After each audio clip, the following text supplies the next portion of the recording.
BJP. Kerala അധ്യക്ഷൻ രാജീവ് ചന്ദ്രശേഖരനെ കുരുക്കി ഭൂമി ക്രമക്കേട് നടത്തിയെന്ന പരാതി. കർണാടകയിൽ 500 കോടി രൂപയുടെ ഭൂമി ക്രമക്കേടിൽ രാജീവ് ചന്ദ്രശേഖരനും അദ്ദേഹത്തിന്റെ ഭാര്യയ്ക്കും ഭാര്യാപിതാവിനും പങ്കുണ്ട് എന്ന് ചൂണ്ടിക്കാട്ടി കർണാടകയിലെ അഭിഭാഷകനായ കെ.എൻ. ജഗദേഷ് കുമാറാണ് കർണാടക സർക്കാരിന് പരാതി നൽകിയിരിക്കുന്നത്. വ്യാവസായിക ആവശ്യത്തിനായി Karnataka industrial area development board എന്ന KIADB BPL കമ്പനിക്ക് നൽകിയ ഭൂമി KIADBയുടെ കൂടി സഹായത്തോടെ കോടിക്കണക്കിന് രൂപയ്ക്ക് മറിച്ചു വിറ്റുവെന്നാണ് പരാതി. രാജീവ് ചന്ദ്രശേഖറിനു കൂടി പങ്കാളിത്തമുള്ളതാണ് BPL കമ്പനി. തുച്ഛമായ വില നൽകി 3 പതിറ്റാണ്ട് മുൻപ് കർഷകരിൽ നിന്ന് ഏറ്റെടുത്ത ഭൂമി 3 ഇരട്ടി വലിയ തുകയ്ക്ക് വൻകിട കമ്പനികൾക്ക് മറിച്ചു വിറ്റുവെന്ന് അഭിഭാഷകൻ ജഗദേഷ് കുമാറിന്റെ പരാതിയിലുണ്ട്. വൻതോതിലുള്ള തിരിമറിയാണ് ഭൂമി ഇടപാടിൽ നടന്നത് എന്നും ചുരുങ്ങിയത് 500 കോടി രൂപയുടെ ക്രമക്കേട് നടന്നതായും ഇക്കാര്യത്തിൽ പ്രത്യേക അന്വേഷണ സംഘത്തെ നിയോഗിക്കണമെന്നും പരാതിയിൽ ചൂണ്ടിക്കാട്ടുന്നു. സൗത്ത് ഫസ്റ്റ് ന്യൂസാണ് ഈ ക്രമക്കേടിന്റെ റിപ്പോർട്ട് പുറത്തുവിട്ടത്. എന്നാൽ കഴിഞ്ഞ 2 പതിറ്റാണ്ടായി BPLുമായി രാജീവ് ചന്ദ്രശേഖരന് ഒരു ബന്ധവുമില്ല എന്നാണ് അദ്ദേഹത്തിന്റെ അഭിഭാഷകൻ സഞ്ജയ് പ്രഭു വ്യക്തമാക്കിയത്. കേരളത്തിലെ തെരഞ്ഞെടുപ്പിന് മുന്നോടിയായുള്ള രാഷ്ട്രീയ പ്രേരിത ആരോപണങ്ങളാണ് ഇതെന്നാണ് അദ്ദേഹവുമായി അടുത്ത വൃത്തങ്ങൾ പറയുന്നത്. BPL company limited, Ajith Gopal Nambiar, BJP. Kerala മേധാവി രാജീവ് ചന്ദ്രശേഖർ, അഞ്ജലി രാജീവ് ചന്ദ്രശേഖർ, മുൻമന്ത്രി കട്ട സുബ്രഹ്മണ്യ നായിഡു എന്നിവരെ കക്ഷികളാക്കിയാണ് അഭിഭാഷകൻ ജഗദേഷ് കുമാർ കർണാടക സർക്കാരിനെ സമീപിച്ചത്. 1995-ലാണ് വിവാദ ഭൂമി ഇടപാടുകളുടെ തുടക്കം. കർണാടകയിലെ ദുബ്ബാസ്പേട്ടിലെ നെലമംഗലിയിൽ 175 ഏക്കർ കൃഷിഭൂമി കർഷകരിൽ നിന്ന് KIADB ഏറ്റെടുത്തിരുന്നു. കർഷകർക്ക് നഷ്ടപരിഹാരമായി 1.1 ലക്ഷം രൂപ നൽകിയായിരുന്നു ഭൂമി ഏറ്റെടുക്കൽ. 1995 ഏപ്രിൽ 7-ന് 175 ഏക്കർ കൃഷിഭൂമി KIADB BPL കമ്പനിക്ക് അനുവദിച്ചതായി കത്ത് നൽകി. 1995 ജൂൺ 23-ന് ഇതിൽ നിന്ന് 149 ഏക്കർ 5.5 ഗുണ്ട സ്ഥലത്തിന് കൈവശാവകാശ സർട്ടിഫിക്കറ്റും KIADB കൈമാറി. ഗുണ്ട എന്നാൽ കർണാടക, മഹാരാഷ്ട്ര അടക്കമുള്ള സംസ്ഥാനങ്ങളിൽ ഭൂമി അളക്കുന്ന ഒരു രീതിയാണ്. ഒരു ഗുണ്ട എന്നാൽ 1089 ചതുരശ്രയടിയാണ്. ഏകദേശം 40 ഗുണ്ട ചേരുമ്പോൾ 1 ഏക്കറായി കണക്ക് കൂട്ടും. അജിത് ഗോപാൽ നമ്പ്യാരും അഞ്ജലി രാജീവ് ചന്ദ്രശേഖറുമാണ് BPL കമ്പനിയുടെ പ്രതിനിധികൾ. BPL കമ്പനിയുടെ BPL colour television, tube, battery നിർമ്മാണ യൂണിറ്റ് എന്നിവ സ്ഥാപിക്കുന്നതിനായി ഭൂമി അനുവദിക്കുന്നു എന്നാണ് അനുമതി പത്രത്തിൽ രേഖപ്പെടുത്തിയിരിക്കുന്നത്. 1996 ഏപ്രിൽ 17-ന് രജിസ്റ്റർ ചെയ്ത ലീസ് ഡീഡും നൽകി. എന്നാൽ 2004 വരെ സ്ഥലത്ത് ഒരു വ്യാവസായിക വികസനവും നടന്നിട്ടില്ല എന്നാണ് പരാതി.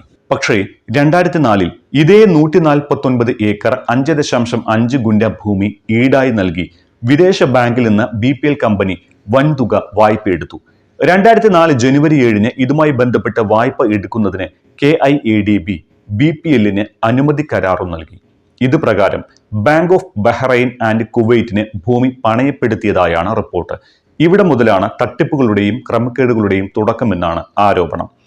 ലീസിലുള്ള ഒരു ഭൂമി പണയപ്പെടുത്തിയതിന് പുറമെ ഇതേ ഭൂമി വിൽപ്പന നടത്തുന്നതിന് പാട്ടക്കരാർ സമ്പൂർണ്ണ വിൽപ്പന കരാറാക്കി മാറ്റാനും ഇടപെടലുകൾ നടത്തി.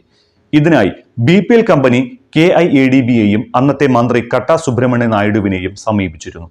ഇതിന്റെ ഫലമായി 2006 നവംബർ 28-ന് BPL ഇന്ത്യ ലിമിറ്റഡിന് അനുകൂലമായി KIADB ഒരു സെയിൽ ഡീഡ് നൽകിയെന്നും റിപ്പോർട്ട് വ്യക്തമാക്കുന്നു. ഇതോടെ BPL തങ്ങൾക്ക് അനുവദിച്ച ഭൂമി ഘട്ടം ഘട്ടമായി വിൽപ്പന നടത്തി ഏകദേശം 500 കോടി രൂപ തട്ടിയെടുത്തതായാണ് പരാതിയിൽ ചൂണ്ടിക്കാട്ടുന്നത്.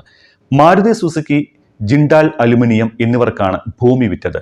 പിന്നീട് നടന്നത് സമാനതകളില്ലാത്ത തട്ടിപ്പിന്റെ വലിയൊരു ചരിത്രമാണ് എന്നും വ്യക്തമാക്കുന്നു.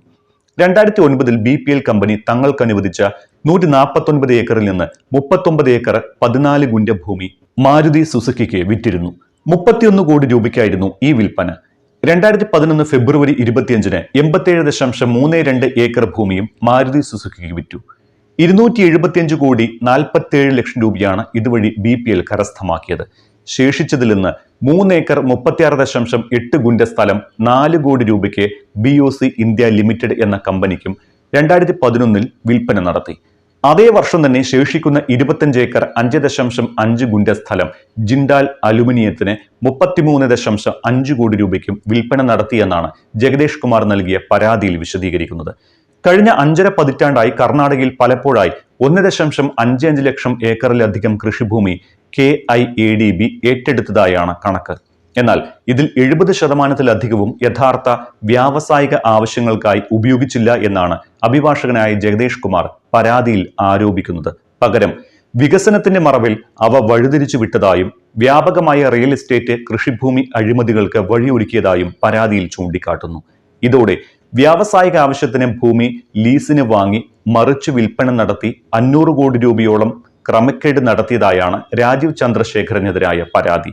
രാജീവ് ചന്ദ്രശേഖറിന് നേരിട്ട് ബന്ധമുള്ള കമ്പനിയാണ് ഈ BPL ഗ്രൂപ്പിന്റെ സ്ഥാപകനായ TPG നമ്പ്യാരുടെ മകൾ അഞ്ജലിയെയാണ് രാജീവ് ചന്ദ്രശേഖർ വിവാഹം ചെയ്തിരിക്കുന്നത്.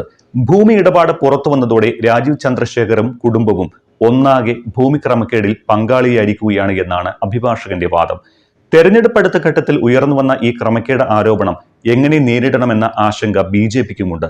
ഇടപാട് നടന്നത് കർണാടകയിലാണ് എങ്കിലും അതിൽ തങ്ങളുടെ കേരള ഘടകം അധ്യക്ഷനും കുടുംബവും ഉൾപ്പെട്ടത് BJPയെ കർണാടകത്തിലും കേരളത്തിലും മാത്രമല്ല ദേശീയ തലത്തിൽ തന്നെ പ്രതിരോധത്തിലാക്കും. കഴിഞ്ഞ 2 പതിറ്റാണ്ടുകളായി രാജീവ് ചന്ദ്രശേഖറിന് BPLുമായി യാതൊരു ബന്ധവുമില്ല എന്ന് അഭിഭാഷകൻ പറയുന്നുണ്ട് എങ്കിലും അതിനു മുൻപാണ് ഭൂമി ഇടപാട് നടന്നത് എന്നത് രാജീവിനെ കുരുക്കിലാക്കുമോ എന്നാണ് ഇനി അറിയേണ്ടത്.